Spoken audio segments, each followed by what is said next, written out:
Welcome. We'll continue our conversation about spiritual warfare, about the war that we're born into.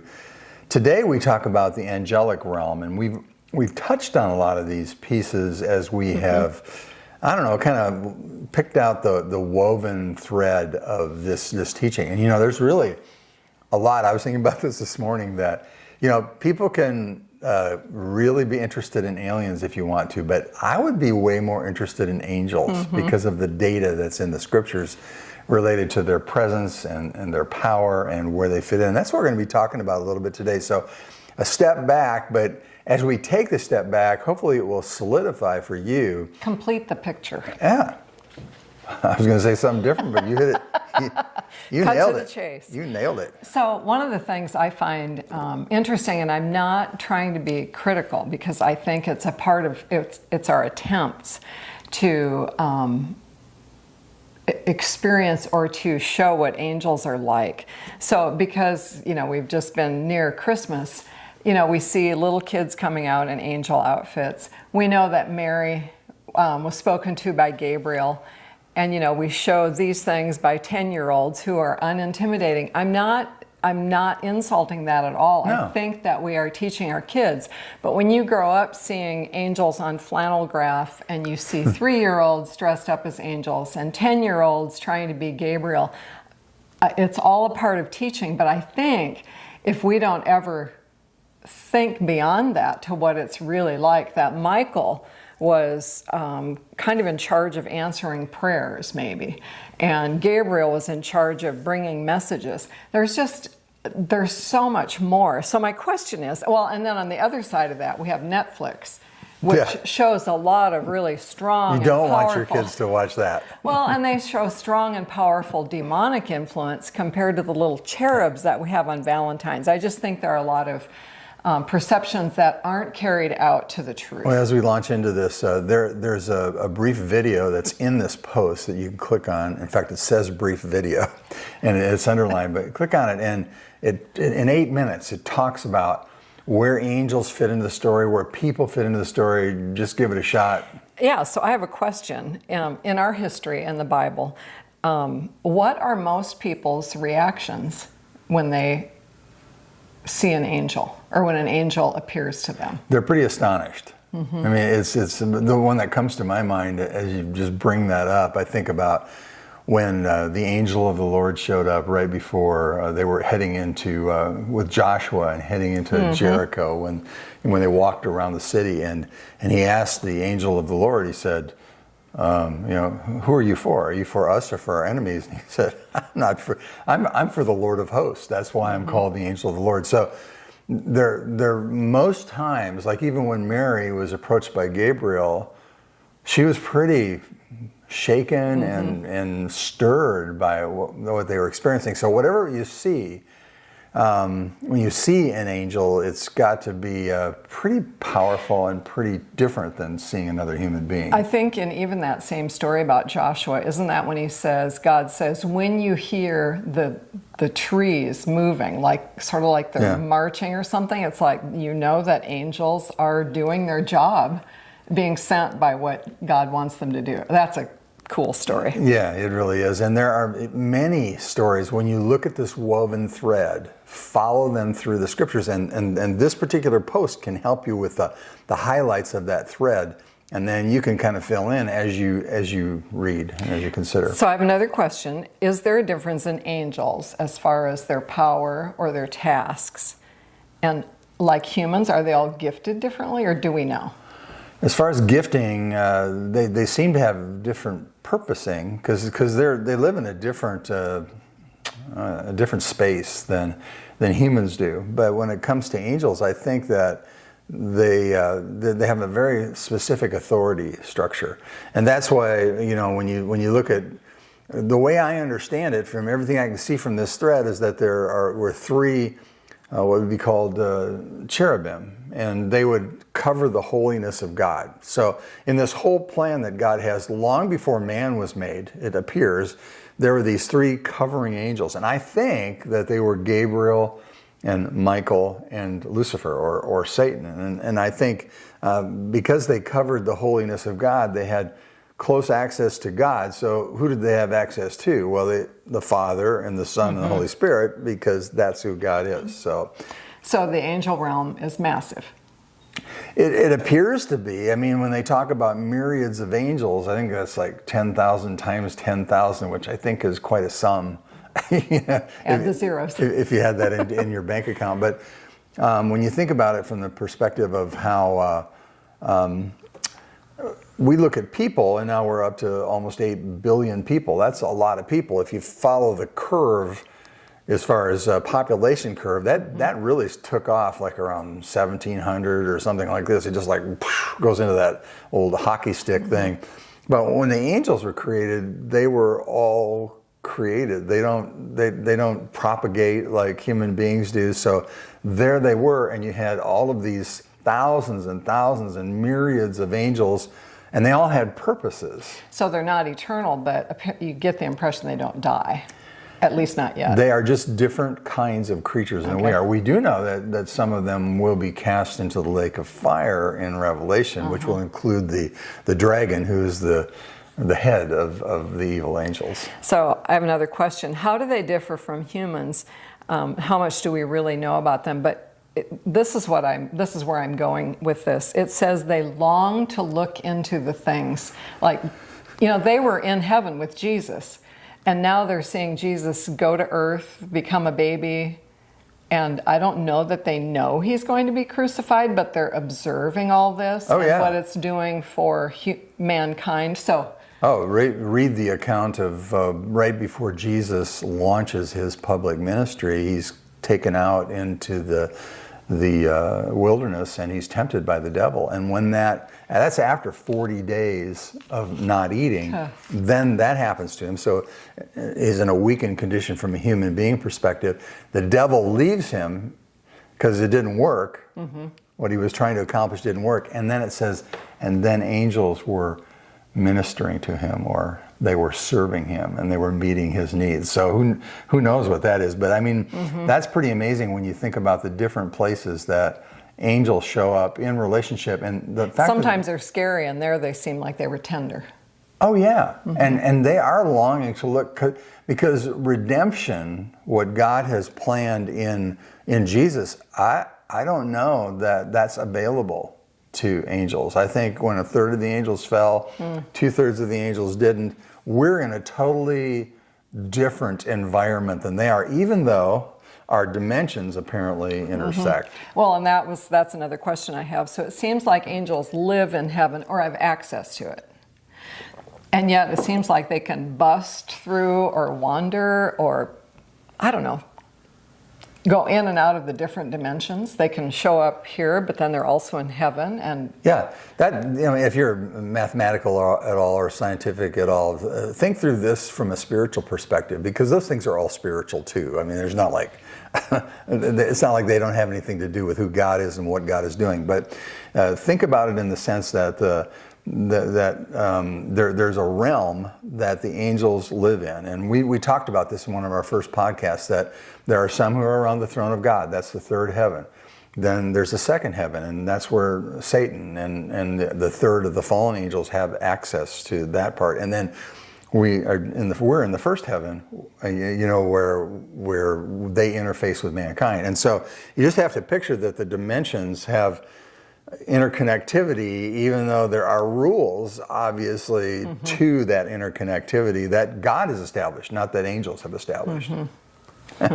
It's a mind blower. I mean, we're really talking about something theological, but we're also talking about something that's very philosophical. Well, and again, I go back to, it's just kind of blowing the flannel graph Valentine cherub thing out of the water.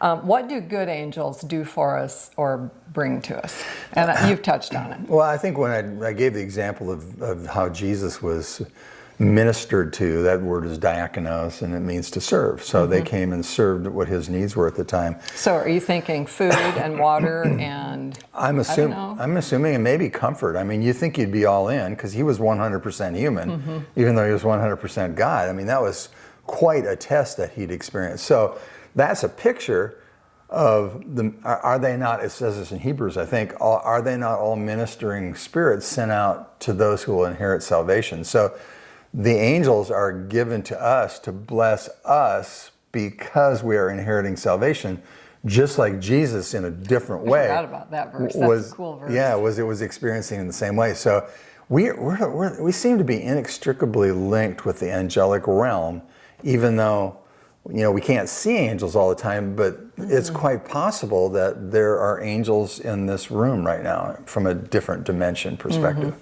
cosmic. Okay, where are we most vulnerable to attack by evil angels, and what do they bring us? So you just talked about good angel, bad angel. I'd say, and we're going to discuss this more as some of these podcasts continue, but I really believe that fear is the place that we are the most vulnerable.